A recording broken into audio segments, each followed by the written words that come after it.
Hey guys, hi, this Abhishek, master teacher of physics at Vedantu. कैसी चल रही बच्चों जिंदगी? कैसे हो मेरे शेरो शेरनियो? वेलकम टू अ धमाकेदार सेशन आज गाइस।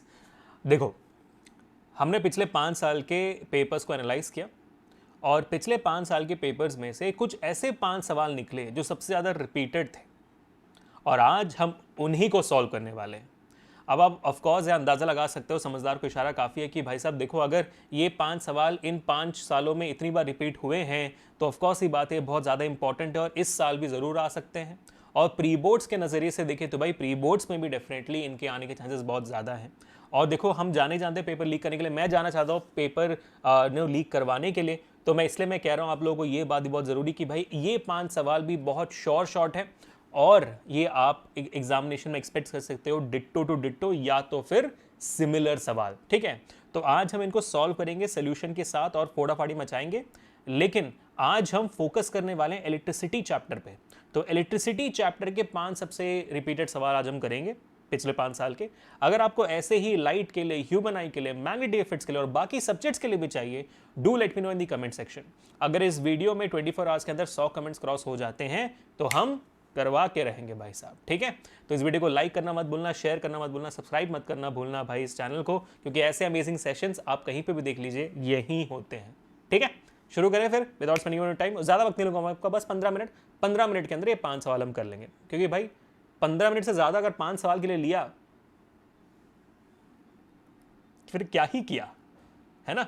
चलो फिर शुरू करते हैं। तो 5 most repeated questions coming on your screen. तो आप देख, अच्छा आप देख पा रहे हो ना बराबर? कोई चिंता विंता तो नहीं आपको जिंदगी में? ठीक है, चलो आगे बढ़ते हैं। और उम्मीद है कर लिया आपने। मैं आपको इतना भी कहना चाहूँगा, इस पूरे सेशन का जो हमारा PDF है वो आपको मिल जाएगा टेलीग्राम चैनल पे, जिसका लिंक डिस्क्रिप्शन में है। और हाँ भाई, अगर आपको ऐसे शॉर्ट कंटेंट अच्छे लगते हैं तो मैंने इलेक्ट्रिसिटी और मैग्नेटिक इफेक्ट्स का जो चैप्टर है उसको मैंने कंप्लीट करने की कोशिश की है, बस 60 सेकंड्स के शॉर्ट्स के through on our amazing Vedantu 9th physics channel. Almost 8500 बच्चे हो चुके हैं वहाँ पर भी भाई, हमारी फैमिली बढ़ती जा रही है और वहाँ पर एक फिजिक्स का अपना फॉलोअरशिप बनता जा रहा है। तो ज्वाइन जरूर करिएगा। आप पहले वीडियोस देख लीजिए, अच्छा लगे तो जरूर ज्वाइन करिएगा, इसका लिंक भी डिस्क्रिप्शन में ही है। चलिए फिर शुरू करते हैं पहले सवाल से। आपके सामने आपको दिख रहा होगा एक बहुत ही इंटरेस्टिंग सा सवाल, और आपने शायद इसको देखा भी होगा पहले, क्योंकि ये रिपीटेड है बहुत। शायद आपके मिड टर्म्स में, शायद आपके पीरियोडिक टेस्ट में आया होगा ये, क्योंकि ये बहुत इंपॉर्टेंट है। देखिए सवाल देखिए क्या है, ठीक, बहुत इंटरेस्टिंग भी है। A student plots VI graphs for 3 samples of nichrome wire. देखो यहाँ पर VI ग्राफ बनाया गया है, जहाँ पर वोल्टेज और करंट का ग्राफ बनाया गया है और नाइक्रोम वायर के 3 डिफरेंट सैंपल्स को उठाया गया है और उनके रेजिस्टेंसेस बताए गए हैं कि भाई R1 है, R2 है और R3 है। Choose from the following the statements that holds true for this graph. तो आपको ग्राफ दिख रहा है, इस ग्राफ के ऊपर 4 क्वेश्चंस पूछे गए हैं कि इनमें ऑप्शंस में कौन सा सही है। क्या तीनों के तीनों रेजिस्टेंस इक्वल हैं? क्या R1 is greater than R2 then R3 और R3 is greater than R2 greater than R1 और R2 is greater than R1 और ग्रेटर देन R3? तो इसमें से कौन सा स्टेटमेंट सही है ये हमें बताना है। तो ये हम कैसे बताएंगे? ये तो हम सिर्फ और सिर्फ ग्राफ देखकर ही बता सकते हैं ना। तो चलो ग्राफ देखकर देखते हैं कि बता सकते हैं कि नहीं। सबसे पहली गलती और सबसे पहला जो यहाँ पर ट्विस्ट है वो ये है कि ये एक्चुअली में एक VI ग्राफ नहीं है, ये एक वोल्टेज वर्सेस करंट ग्राफ नहीं है, ये उल्टा है, ये IV ग्राफ है। क्योंकि देखो आप, आपका जो करंट है वो Y एक्सिस में दिया गया है और वोल्टेज X एक्सिस में दिया गया है। बट क्योंकि VI ग्राफ और IV ग्राफ का कॉन्सेप्ट सिमिलर है और एग्जैक्टली सेम है, बट आपको थोड़ा ध्यान देना पड़ेगा कि आप कैसे देख रहे हो, इस ग्राफ को कैसे एनालाइज करें। क्योंकि VI ग्राफ में सिंपल है, VI ग्राफ में क्या है कि भाई slope is directly proportional to resistance. जितना ज़्यादा आपका स्लोप होगा उतना ही ज़्यादा रेजिस्टेंस होगा, समझ में आ जाता है ना। अब देखो VI ग्राफ को अगर आप उल्टा कर देखो IV ग्राफ में, तो आपको ये भी ध्यान देना कि भाई ये कॉन्सेप्ट भी उल्टा हो जाएगा। फिर आपको देना है कि भाई slope is inversely proportional to resistance. जितना ज़्यादा आपका स्लोप होगा उतना कम आपका रेजिस्टेंस होगा। ये कॉन्सेप्ट आपको लगाना आना चाहिए और ये बहुत सिंपल है, मेरे ख्याल से आप लोग तो कर लोगे भाई, आप पे पूरा भरोसा है मेरे को। ठीक है, तो you get the idea now, ये क्लियर हो रहा है। और ये तो डायरेक्ट शॉर्टकट है इस चीज़ को करने का, ताकि आपका एग्जामिनेशन वक्त बर्बाद ना हो। लेकिन जिस इंसान के पास ये कॉन्सेप्ट नहीं है वो ग्राफ देखकर भी समझ सकता है। जैसे फॉर एग्जांपल अगर आप R3 को देखोगे तो R3 में देखो आपका वोल्टेज कितना बड़ा है, यहाँ तक बड़ा है, और देखो करंट पूरा यहाँ तक मैक्सिमम बढ़ चुका है। तो क्लियर है भाई R3 का रेजिस्टेंस तो कम ही है ना। R3 की रेजिस्टेंस तो भाई कम ही है, पक्का समझ में आ गया। R1 देखोगे तो R1 का वोल्टेज हमने इतना बढ़ा दिया मतलब R3 से तो बढ़ाया ही है, लेकिन उसका करंट इतना नहीं बढ़ा है, करंट नहीं बढ़ा है उसका इतना। तो क्लियर है कि भाई R1 तो डेफिनेटली R3 से ग्रेटर ही है, R1 तो ग्रेटर ही है R3 से, रेजिस्टेंस तो ज़्यादा ही है यहाँ पर, करंट बढ़ा नहीं है ना वोल्टेज से। जब करंट नहीं बढ़ता है तो रेजिस्टेंस ज़्यादा है वहाँ पर, खत्म। अब वैसे अगर R2 की बात करेंगे, देखो R2 हमने इतना इसका वोल्टेज बढ़ा दिया, लेकिन करंट देखो बिल्कुल भी नहीं बढ़ा, current has not increase at all, which indicates that कि भाई इसकी रेजिस्टेंस सबसे ज़्यादा है। So basically it is R2 greater than R1 greater than R3। और अगर हम ये स्लोप वाला कॉन्सेप्ट इस्तेमाल करेंगे तो वो भी यही कहती है भाई इन्वर्सली प्रोपोर्शनल रेजिस्टेंस, R3 सबसे ऊपर है तो सबसे कम रेजिस्टेंस, R1 बीच में तो बीच वाला रेजिस्टेंस, R2 सबसे नीचे है तो सबसे ज़्यादा रेजिस्टेंस। तो वो शॉर्टकट तरीका है, जिसको शॉर्टकट आता है करिएगा, सीखेगा भी, या तो फिर आप ग्राफ देख के समझ सकते हो। तो R2 greater than R1 greater than R3 which is your option D should be the correct answer here. क्या करेक्ट आंसर है? बिल्कुल। ग्राफ बेस्ड क्वेश्चंस बहुत इंपॉर्टेंट है। अगर आपने देखा होगा सैम्पल पेपर और प्रैक्टिस पेपर्स में भी ग्राफ बेस्ड सवाल पूछे गए हैं। आपका जो प्रैक्टिस पेपर 2 निकला था अभी लेटेस्ट, उसमें भी ग्राफ बेस्ड सवाल आया था। ये सारी चीज़ें आपको क्लियर कट इंडिकेशन दे रहे हैं कि बबुआ ये सब पढ़ लो, इस वीडियो को एंड तक देख लो, ठीक है। चलिए अब आगे बढ़ते हैं। आई एम होपिंग कि आपको अब तक वीडियो अच्छी लग रही है, तो भाई make sure to hit the like button, share this video. तगड़ा लगा? अब 4 सवाल और हैं, फोड़ते हैं, चलो आ जाओ। Here we go to the second question, ठीक है, पूरा ध्यान सबका यहाँ पर। A cylindrical conductor of length L and uniform area of cross section A has resistance R, ठीक है। एक कंडक्टर है, उसका लेंथ L है, उसका एरिया A है, उसका रेजिस्टेंस R है। The area of cross section of another conductor of same material and same resistance but of length 2L is। जहां पर पहला सवाल आपका ग्राफ बेस था, जो बहुत इंपॉर्टेंट है, ओम्स लॉ का ग्राफ बेस सवाल था, वहीं पे फैक्टर्स अफेक्टिंग रेजिस्टेंस इक्वली बहुत इंपॉर्टेंट टॉपिक होता है आपके इलेक्ट्रिसिटी चैप्टर से। और जाहिर सी बात है कि इसी टॉपिक से इतना सवाल रिपीट हुआ है, ये सिमिलर सवाल रिपीट हुआ है, ठीक है। तो आपको ये बताना है सवाल में कि भाई अगर एक और मैंने कंडक्टर उठा लिया जिसका एरिया पिछले कंडक्टर से सेम है, मटेरियल भी सेम है, लेकिन उसका रेजिस्टेंस भी सेम है, लेकिन उसका लेंथ डबल है, तो आपको बताना है कि फिर भाई यहाँ पर लोचा क्या है फिर। So the area of cross section of another conductor of same material, तो आपको बताना है कि एरिया ऑफ क्रॉस सेक्शन यहाँ पर सेकेंड मटेरियल का क्या होगा। काफ़ी इंटरेस्टिंग सवाल, इसको और करने की कोशिश करेंगे तो आप मुझे भरोसा है कि आप लोग आराम से कर लोगे इसको, बट हम करते हैं कोशिश, ट्राई करते हैं, साथ में करते हैं, ठीक है।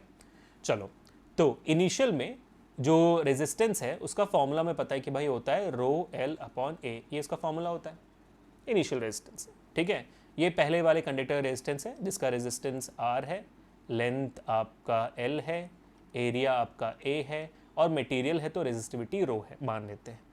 अब दूसरे कंडक्टर का अगर हम देखेंगे तो दूसरे कंडक्टर के माध्यम अगर हम देखें, थोड़ा सा डिफरेंट यहाँ पे ये है कि देखो यहाँ पर मटेरियल सेम है इसका, तो यहाँ पर जो रो होगी वो सेम होगी, है ना।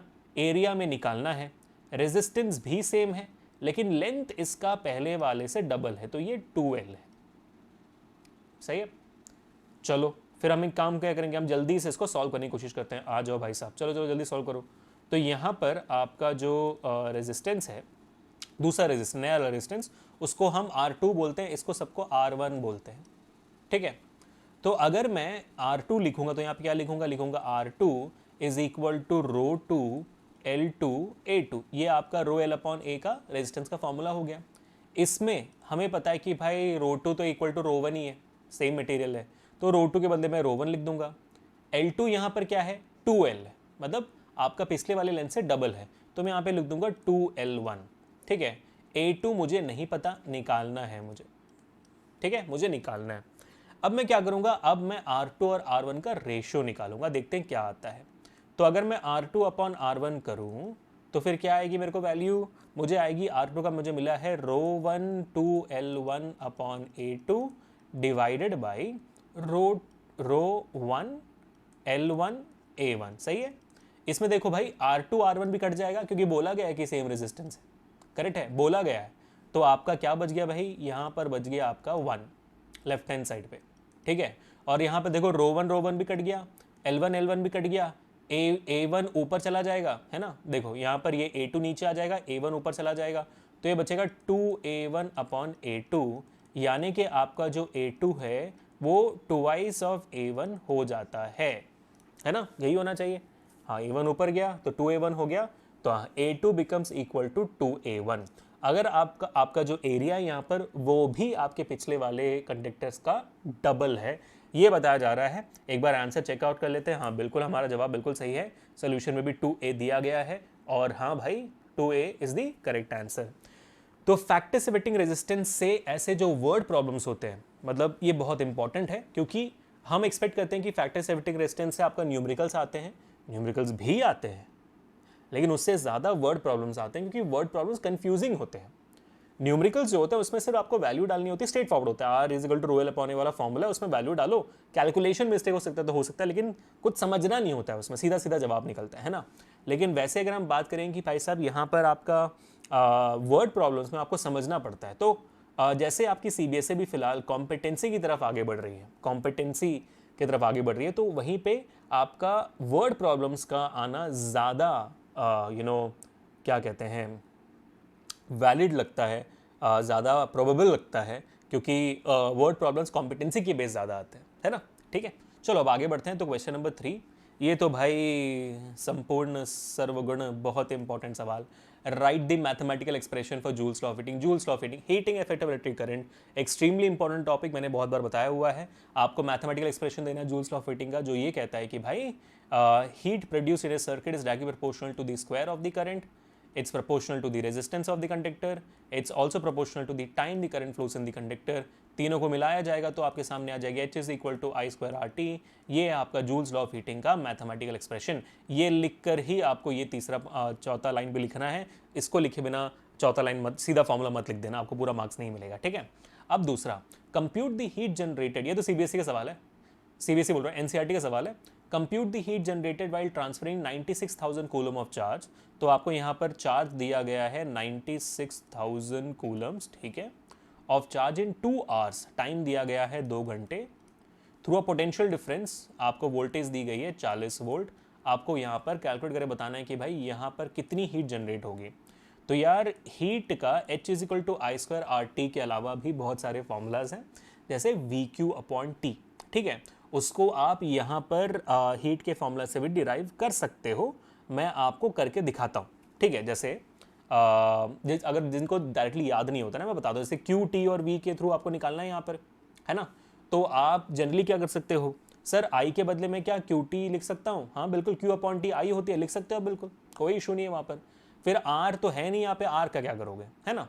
तो let us try to derive this formula where we have this V and Q together. ठीक है, जैसे आई स्क्वायर आर में अगर मैं आई आर, जैसे आई स्क्वायर आर को मैं क्या लिख सकता हूँ, आई इंटू आई आर टी लिख सकता हूँ ना, आई स्क्वायर को आई कर दिया। अब यहाँ पे देखो आई इंटू आर क्या होता है भाई साहब, v is equal to I R आपका ओम्स लॉ होता है, तो मैं v लिख सकता हूँ वहाँ पे, हाँ सर बिल्कुल लिख सकते हो। तो क्या हो जाएगा, v आई टी हो जाएगा, आई आर के बदले v लिख दिया, आई आ गया, t आ गया। अब i इंटू टी क्या होता है, i into T, sir i is equal to Q upon T होती है, i is equal to Q upon T होती है करंट का फॉर्मूला। अगर t को वहाँ ले गया तो आई टी बन जाता है, तो I T becomes equal to Q, तो मैं v is equal to Q सीधा लिख सकता हूँ। Heat energy is equal to V Q is also formula of heat energy, straightforward. तो जब आपको अगर याद नहीं है तो आप डिराइव जरूर कर सकते हो इस फॉर्मूला को, ठीक है। तो वी क्यू आ गया, तो यानी कि जो टाइम यहाँ पे दिया गया है आपको इस पूरे सवाल में, सिर्फ और सिर्फ आपको कंफ्यूज करने के लिए दिया गया है। इसका इस सवाल से कोई रिलेशन है ही नहीं, ज़रूरत ही नहीं है इसकी। 96,000 कूलम्स को आपको सीधा मल्टीप्लाई कर देना है 40 से, तो क्या जवाब आएगा आपका, 6 4 जा 24, 2 कैरी, 9 4 जा 36, 3 8 0 और एक और 0, ये हो जाएगी जूल्स आपकी जवाब।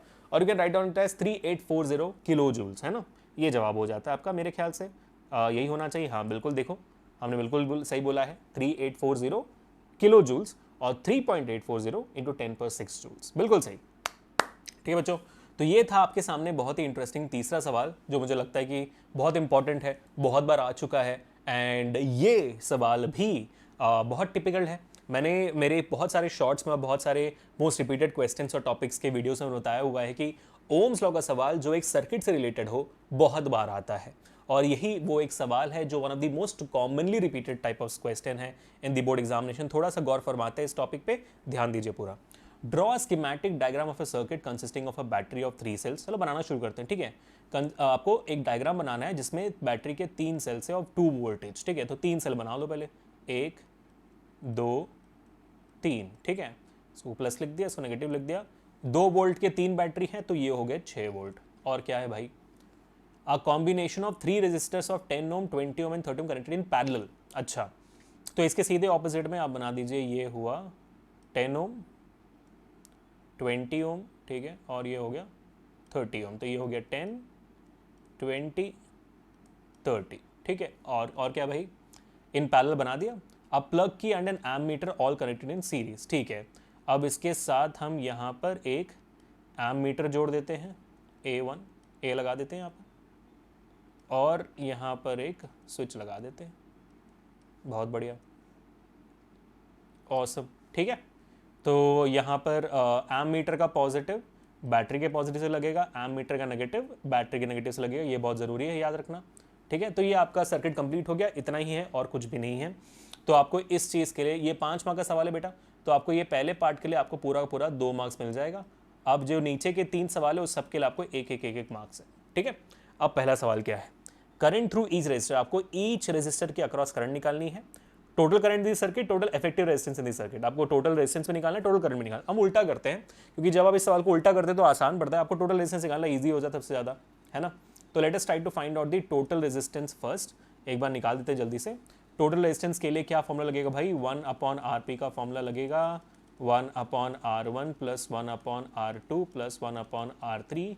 आपको भी पता है कि भाई यहाँ पर R1 है 10 ओम, सवाल में देख सकते हो आप, 20 है ओम 2, तीसरा आपका है 30 ओम, ठीक है। अब आप इसको सॉल्व करें तो क्या वैल्यू आएगी, आपको वैल्यू आएगी 1/10 प्लस 1/20 प्लस 1/30। तो यहाँ पर वैल्यू आ जाती है आपकी कितनी भाई, एलसीएम निकालोगे आप तो एलसीएम यहाँ पे आएगी आपकी 30 आनी चाहिए, बट मेरे को एलसीएम निकालना नहीं आता, तो मैं अपना क्रॉस मल्टीप्लिकेशन अप्लाई करूँगा। तो 10 × 20 × 30, आप नॉर्मल एलसीएम अपने तरीके से निकाल सकते हो। तो मेरे लिए यहाँ पे आ जाएगी 600 प्लस 300 प्लस 200, तो जवाब आ जाती है मेरे लिए 900 प्लस 200 1100 डिवाइडेड बाई 10 × 20 × 30, तो 1 0 कट जाता है, ठीक है। तो मेरा जवाब यहाँ पे आता है 1/RP, 1/RP is equal to 11 divided by 30 × 2 is 60, ठीक है। तो मेरी RP की वैल्यू हो जाती है 60/11 इज़ द फाइनल आंसर। 60/11 मेरे को आ रहा है यहाँ पर RP, तो जो मेरा बिल्कुल जवाब सही है, आप देख सकते हो 60/11 आया हुआ है सबको, ठीक है। 60/11 इज 11/60 और 60/11 is the correct answer, got it, ठीक है बेटा। तो 60/11 आपको टोटल रेजिस्टेंस आ चुकी है, लेकिन आपको बेहतर ये होगा कि आप इसको डेसिमल्स में लिखो। तो 60/11 शुड बी 5.5, क्योंकि 11 5 55 होता है, 5 बज गया, 5.45 आपका ओम्स बन जाता है, ठीक है, फाइनल आंसर, ग्रेट। अब इसके अलावा क्या निकालना है मुझे, सी निकल गया हमारा। अब हमें total current in the circuit निकालनी है। Total current in the circuit निकालने के लिए ज़्यादा टेंशन नहीं है, ईजी है total current in the circuit, क्योंकि भाई देखो फॉर्मूला क्या होता है टोटल करंट का, ओम्स लॉ आपका होता है V = IR, तो I बन जाएगा V/R, सही है, V/R। तो I = V कितना है भाई, V आपको पता है 6 है, R आपका कितना निकाला भी आपने 5.45। अगर आप नहीं चाहते कि 5.45 का इस्तेमाल करें तो 60/11 का इस्तेमाल कर दो, कोई इशू नहीं है, ठीक है। क्योंकि देखो फाइनल आंसर डेसिमल में आना चाहिए, और अगर उसके बाद आप एक और कैलकुलेशन कर रहे हो जो पिछले वैल्यू को उठा रहा है, तो आपको डेसिमल उठाने की जरूरत नहीं है। फर्दर कैलकुलेशंस के लिए आप फ्रैक्शन उठा सकते हो, क्योंकि फ्रैक्शन से आसान हो जाता है। कैसे, देखो यार, देखो रेजिस्टेंस 60/11 है, देखो 6 कितने आराम से कट जाता है 10 पे, है ना। देखो सीबीएसई ऐसे ही सवाल देता है जो इजीली कट जाए, हार्ड नहीं देता वो। तो ये क्या हो जाएगा, ये हो जाएगा 11/10, है ना, क्योंकि देखो आपका 11 ऊपर चल जाएगा, 10 नीचे रह जाएगा, तो आपकी वैल्यू आ जाती है 1.1 एम्पियर, जो बिल्कुल सही है, खत्म। कितना ईजी हो गया। अगर आप लंबे तरीके से करते, आप इसको 5.45 लेते, तो 6 डिवाइड बाय 5.45 करते करते ही आपका वक्त निकल जाता। एक मार्क के लिए कितना वक्त बिताओगे। अब बात करते हैं करंट थ्रू ईच रेजिस्टर। देखो करंट थ्रू ईच रेजिस्टर निकालना और भी आसान है, क्योंकि आपको सिर्फ और सिर्फ पैरेलल कनेक्शन, आपको एक चीज़ ध्यान देनी कि भाई वोल्टेज जो है पैरेलल कनेक्शन में कांस्टेंट होता है। क्या होता है, कांस्टेंट होता है वोल्टेज पैरेलल कनेक्शन में अक्रॉस ऑल द रेजिस्टर्स। तो वोल्टेज कांस्टेंट है, रेजिस्टेंस आपको पता है, तो भाई करंट निकालना कितना डिफिकल्ट है। Current is equal to V/R, same चीज़। तो पहले जगह पर अगर आप करंट का अप्लाई करोगे I1 के लिए, तो V/R, V आपका 6 ही रहेगा, रेजिस्टेंस आपका 10 हो जाएगा, तो 0.6 खत्म। तो मतलब 10 ओम के इसमें से 0.6 एम्पियर निकल रहा है। दूसरा B निकालो आप, ठीक है, मतलब B बोल रहा हूँ, सेकंड के लिए निकालो, तो ये कितना हो जाएगा, ये हो जाएगा 6/20, तो I2 will be equal to 6/20, तो 0.6 के बदले 0.3 आ जाएगी यहाँ पर, है ना। और 30 ओम्स करोगे आप, 30 ओम्स यानी कि I3 will be equal to 6/30 ohms, तो दैट वुड बी 1/5, है ना, 1/5 यानी कि 0.2 एम्पियर, ईजी। तो अब देखो, अब आपका जवाब सही है कि नहीं देखने के लिए आप क्या करना, आप इन तीनों करंट्स को ऐड करो, कितना आता है, 0.6 प्लस 0.3 0.9 होता है, 0.9 प्लस 0.2 1.1 होती है। आपको टोटल करंट कितना आया, 1.1 एम्पियर। तो जब आपका अक्रॉस द रेजिस्टर्स का करंट इक्वल हो जाता है टोटल करंट से, आपका जवाब सही है। अगर आपका जवाब सही नहीं है तो ये दोनों इक्वल भी नहीं होंगे। That is the way to verify your answer is correct और not when it comes down to current concept in parallel connection. यही कॉन्सेप्ट इक्वलेंट है सीरीज कनेक्शन होगा तो वोल्टेज में भी वोल्टेज डिस्ट्रीब्यूट हो जाती है, तो वोल्टेज को जब आप ऐड करते हो सीरीज कनेक्शन में तब वो टोटल वोल्टेज से इक्वल होनी चाहिए, जैसे यहाँ पर करंट इक्वल हो रही है, ठीक है। याद रखिएगा पैरेलल कनेक्शन में करंट बढ़ जाता है और सीरीज कनेक्शन में वोल्टेज बढ़ जाता है। ये था आज का आपका चौथा सवाल और हम आगे बढ़ रहे हैं आपके 5वें सवाल की तरफ। ऑल दी बेस्ट बच्चों, और मैं चाहूंगा कि इस सवाल को एज अ होमवर्क आप ट्राई आउट करिएगा, ठीक है।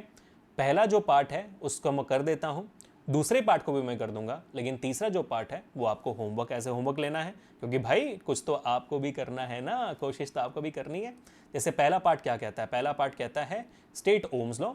Ohm's law states that current flowing in a circuit is directly proportional to the potential difference applied across the circuit, considering that the material and the temperature of the circuit remains constant। ये आपका Ohm's law का statement है, बहुत प्यार से। Represented graphically, आप Ohm's law को graphically कैसे रिप्रेजेंट करते हो, हमने कुछ देर पहले सीखा था कि आप क्या करोगे, आप एक्स एक्सिस में I को बनाओगे, वाई एक्सिस में V को रखोगे। अगर एक ऑब्जेक्ट Ohm's law फॉलो करता है तो आप उसको वहाँ पर एक लीनियर ग्राफ से बनाकर दिखाओगे ऐसे, क्योंकि आपका V प्रोपोर्शनल I है और I प्रोपोर्शनल V है, सेम चीज़ है। जब चीज़ें डायरेक्टली प्रोपोर्शनल होती है तब वो स्ट्रेट लाइन ग्राफ बनाती है, जैसे आपने क्लास 9 में बहुत सारे डायरेक्टली प्रोपोर्शनल ग्राफ्स बनाए हुए हैं, यूनिफॉर्म मोशन टाइप, है ना, बढ़िया। तो ये हो गया हमारा। Now in the given circuit, जो सर्किट दिया गया था उसमें total effective resistance of the circuit निकालिए, ठीक है भाई साहब। तो यहाँ पर हमें टोटल रेजिस्टेंस निकालना है, 3 ओम है, 4 ओम है, 6 ओम है, ठीक है। 3 ओम है, 4 ओम है और 6 ओम है, और हमें पता है कि पैरेलली कनेक्टेड है, तो 1/RP will be equal to 1/3 1/4 plus 1/6, ठीक है।